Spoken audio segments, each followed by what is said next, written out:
아버지하고 한번 인사하시죠. 오늘도 행복한 주일 되십시오. 여러분, 세 딸을 둔 유대인 아버지가 있었습니다. 이 세 딸에게는요, 치명적인 나쁜 버릇들이 있었어요. 첫째 딸은 천성적으로 게으릅니다. 둘째 딸은 도벽이 심해요. 셋째 딸은 남을 헐뜯기를 좋아합니다. 아버지는 이제 나이가 들어가니까 이 딸들의 결점을 꼭 고쳐줘야겠다라고 마음을 먹었죠. 하지만 쉽게 고쳐지지 않습니다. 고민하다가 아버지는 마지막 시도로 랍비 힐렙을 찾아갑니다. 도저히 딸들의 버릇을 고칠 수 없습니다. 1년 동안 맡아주셔서 제발 제 딸들의 버릇을 고쳐주십시오. 간곡한 부탁을 거절하지 못한 랍비 힐렙은 딸들을 맡습니다. 그리고 1년 동안 훈련시키죠. 먼저 게으른 큰딸을 부르고 이렇게 얘기해요. 너는 내 집에 있는 한 아무 일도 하지 말라. 너를 위해서 몸종 몇 명을 고용했다. 너 편한 대로 그냥 지내거라. 도벽이 심한 둘째 딸을 불러서 이야기합니다. 이 마을에서 나를 모르는 사람이 없다. 그들은 나를 신뢰한다. 네가 가지고 싶은 어떤 거든지 그냥 가지고 오면 된다. 네 물건을 그냥 집어온다고 해서 아무도 내게 보상을 요구하지 않는다. 마지막 남을 비판하기 좋아하는 막내딸에게 라피는 이렇게 얘기합니다.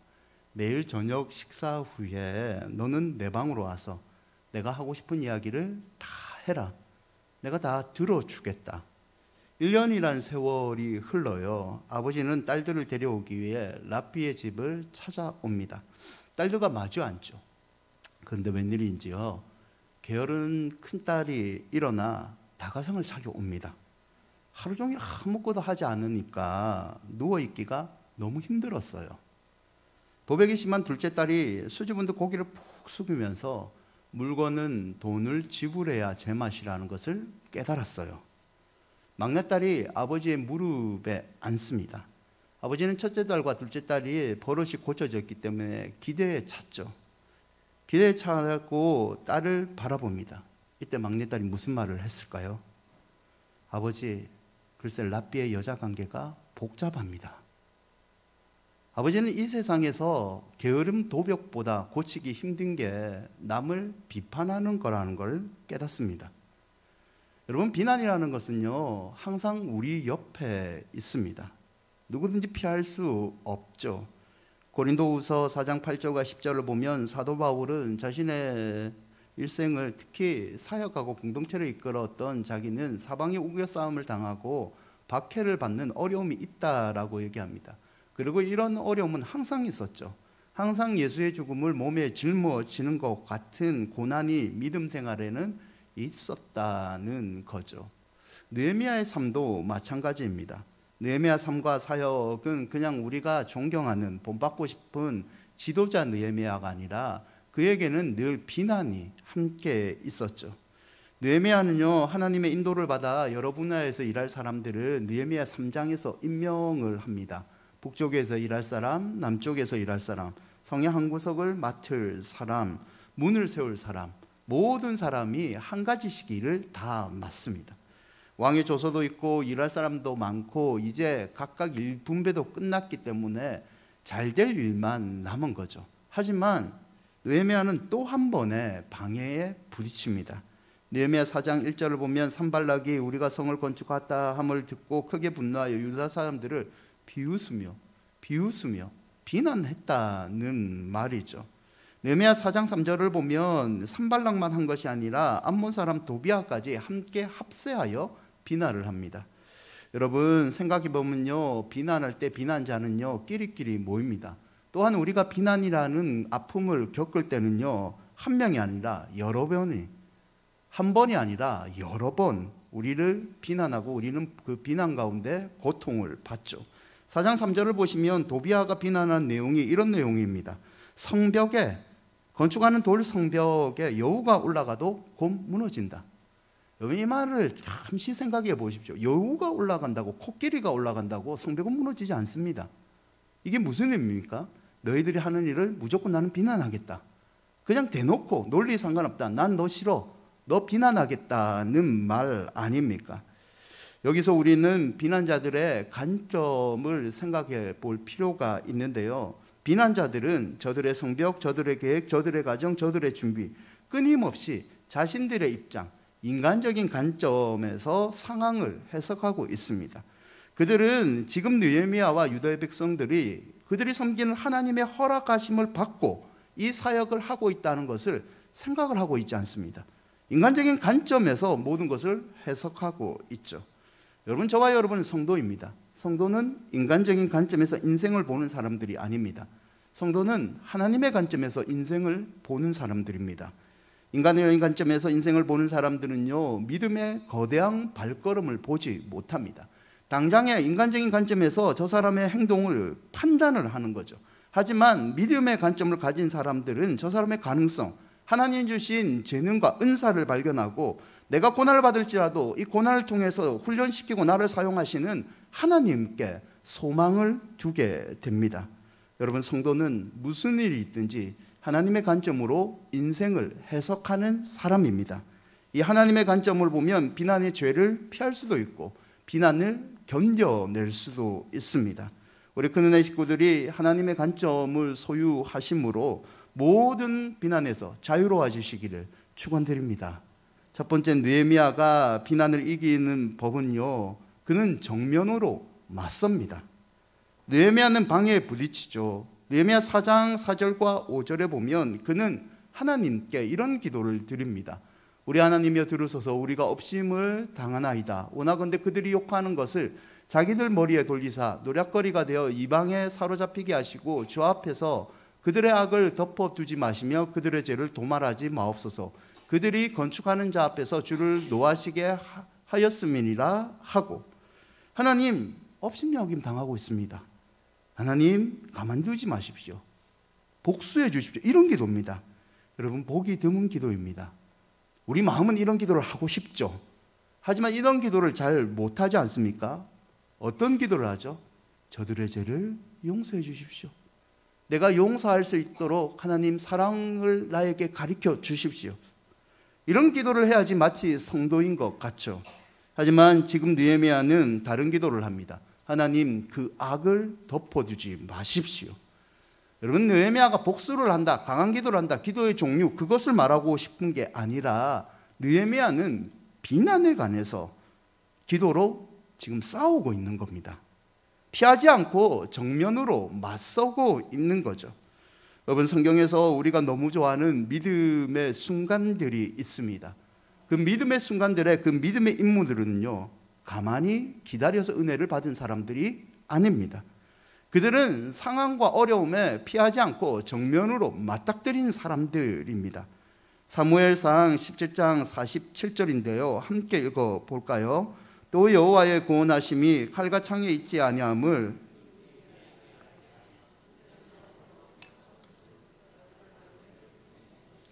저도 가끔 이 기도를 드립니다. 다윗이 골리앗을 이겼을 때 기도인데요. 전쟁은 하나님께서 간주 그가 너희를 우리 손에 넘기시리라. 멋진 고백 아닙니까? 근데 여러분, 이 고백을 들은 골리앗의 입장에서 생각을 해보시면 이 고백은요, 좀 특이합니다. 어이가 없습니다. 웬 조그만 남장이 같은 애가 나타나더만 혼자 여호와의 사심을 옹옹옹 거리다가 달려듭니다. 어이가 없죠. 옹알거리면서 애가 물매 하나 들고 자신에게 다가오는 겁니다. 그냥 자기가 나설 필요도 없다고 생각하죠. 그런데 갑자기 무슨 일이 생깁니까? 그 물매 하나가 자기 눈 사이로 날아오더만 이마에 꼽혀버립니다. 그리고 골리앗이 죽습니다. 믿음으로 다윗은 기도한 다음에 그 상황을 정면 승부한 겁니다. 그 정면으로 맞닥뜨렸을 때 하나님이 도와주셨던 거죠. 다니엘 6장 3절과 4절을 보면 다니엘을 사람들이 평가할 때 그에게 고발할 근거를 찾을 수도 없고 그는 충성된 사람이다, 그릇됨도 허물도 없는 사람이라는 표현이 있습니다. 다니엘을 싫어하는 사람들이 다니엘을 끄집어내려고 여러 가지 흠을 찾았는데 찾지 못했다는 뜻이죠. 이들은 고민하다가요, 결국 다니엘 6장 7절에 보면 금령을 하나 만듭니다. 30일 동안 왕위에 어떤 신에게나 사람에게 무엇을 구하는 자, 기도하는 사람은 사자굴에 던져버리겠다. 다니엘이 하나님께 기도하는 습관을 알고 있고 다니엘을 공격하기 위해 비난자들이 연합한 거죠. 여러분, 이때 다니엘이 어떤 대응을 하냐면 6장 10절에 이렇게 다니엘은 행동합니다. 함께 읽어볼까요? 다니엘이 이 조서에 왕의 도장이 찍힌 것을 알고도 자기 집에 돌아가서는 윗방에 올라가 예루살렘을 향한 창문을 열고 전에 하던 대로 하루 3번씩 무릎을 꿇고 기도하며 그의 하나님께 감사하여. 다니엘은요, 왕을 찾아가지 않습니다. 억울합니다. 왕이시여. 하나님은 원망하지도 않습니다. 전에 하던 대로 하나님께 기도를 하는 그 습관으로 정면 승부를 했던 겁니다. 여러분, 다니엘은요, 기도라는 것은 피하는 것이 아니라 고난을 정면으로 돌파하는 무기라는 것을 알고 있었던 거죠. 사랑하는 여러분, 무릎 꿇고 전제하는 성도는 결코 후퇴하지 않습니다. 왜냐하면 기도가 무적의 방패라는 것을 알고 있기 때문입니다. 비난받을 때 성도가 첫 번째로 해야 되는 일은 정면으로 맞서는 겁니다. 하나님이 도와주십니다. 둘째는, 기도는 행동이라는 것을 실천하는 사람이 비난을 이길 수 있습니다. 느헤미야 4장 6절에 보시면 이에 우리가 성을 건축하여 전부가 연결되고 높이가 절반에 이르렀으니 이는 백성이 마음 들여 일을 하였습니다. 비난이 있으므로 백성들의 사기가 꺾였죠. 느헤미야가 마음 들여 그 백성들을 독려합니다. 포기하지 말고 계속 건축합시다. 왕의 저서도 있고 하나님이 이를 허락하셨습니다. 백성들은 그 독려에 다시 힘을 얻습니다. 밤낮으로 일을 하죠. 4장 7절과 8절을 보면 그럼에도 불구하고 또 한 번의 강도 센 비난이 임합니다. 사발력과 도비아, 아라비아 사람들뿐만 아니라 암몬 사람들과 아스도 사람들, 여러 사람들이 더 합세하여 이제 조직적으로 비난을 합니다. 비난자의 수가 늘어났을 뿐만 아니라 비난도 더 강렬해졌죠. 이때 느헤미야는 어떻게 행동하냐면 4장 9절을 보시면 하나님께 기도합니다. 정면으로 맞서죠. 그리고 4장 9절 하반절에 보시면 기도한 후에 느헤미야는 파수꾼을 세웁니다. 주하로 방비하죠. 하나님, 우리를 도와주십시오. 건축을 도와주십시오. 기도로 끝난 것이 아니라 저들이 혹시 방해할까 봐 파수꾼을 세우는 행동의 실천을 합니다. 여러분, 집에 도둑이 들지 않기를 원하시죠? 안 원하시나요? 저는 많이 원합니다. 여러분, 집에 도둑이 들지 않기 위해서 여러분은 어떤 행동을 하십니까? 세콤을 의지하십니까? 하나님께 기도합니다. 하나님, 우리 가정을 지켜주시고 강도와 도둑으로부터 신방 가면 꼭 기도해드립니다. 강도, 살인 이런 거 다 기도합니다. 화재 나지 않도록 하나님께 믿고 기도하죠. 그리고 나서 여러분, 문을 잠그셔야 됩니다. 내가 하나님께 우리 집에 도둑이 들지 않도록 도와주십시오 하고 기도하는데 문을 잠그지 않고 자면 그건 너무 어리석은 행동 아닙니까? 어떤 목사님이 이런 얘기를 하더라고요. 청년들이요, 취업하기를 원하는가? 하나님께 전심으로 기도하십시오. 그리고 이력서를 적으십시오. 이 단순한 진리인데요, 우리는 기도하고 하나님께 응답의 확신을 받고 그냥 끝난다는 거죠.